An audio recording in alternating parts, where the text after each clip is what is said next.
Police Anti-Cultism Unit Calabar. Matters arising by AGBA JALINGO.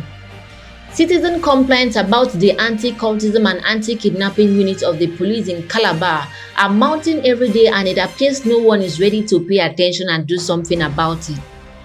Doing something about it not just in terms of punishing the errant police personnel involved, but to also look into the deplorable condition of that place and the men working there.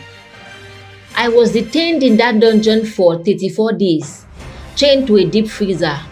First and foremost, the facility does not even have a holding cell to detain suspects. It is a small space under a staircase without even a window where suspects are detained under very horrible conditions. The tiny space sometimes holds up to 70 suspects. The hot air from inside the improvised cell can bake bread.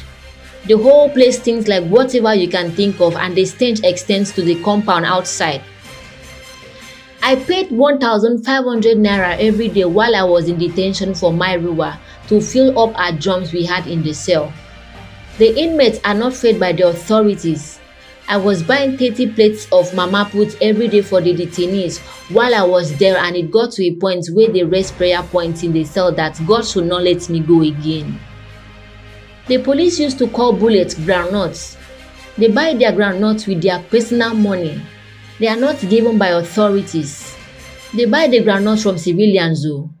The groundnut seller used to come to my very before to supply them, and they would tear the pack in my front and load their magazines. Civilians also come to sell them statement forms, police files, and other administrative materials. They do not have any tool with which to do investigation other than crude violence and torture to extract confessions. In fact, all their documents, including sensitive information, are typed and photocopied in public business centers. Because of that, I bought the printer and photocopier that the anti-cultism unit is still using till today, while I was still in their chains, because I thought it was not a good idea for the police to be doing those things outside.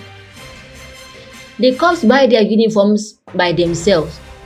Their service boots and all insignia are bought by themselves. They had just one duty truck at the time, and those on duty were the ones tasked to source for money to fuel and maintain the vehicle by themselves. However they do it is none of the commander's business. Investigations, if any, are funded by both the complainants and the suspects, not the police. The commander of the unit is under pressure to remit 50,000 every Friday to the CP. I don't know if the practice is still on or if the amount has rather increased. The police personnel working there are extremely corrupt and very brutish. They are experts in inflicting torture and inhuman beating, and they are usually very proud of it. They boast and celebrate with gunfire sometimes. They consider themselves and their actions above the law and are confident that their atrocious acts enjoy official cover. For now, the unit remains the most dreaded in Calabar, both by residents and the criminals.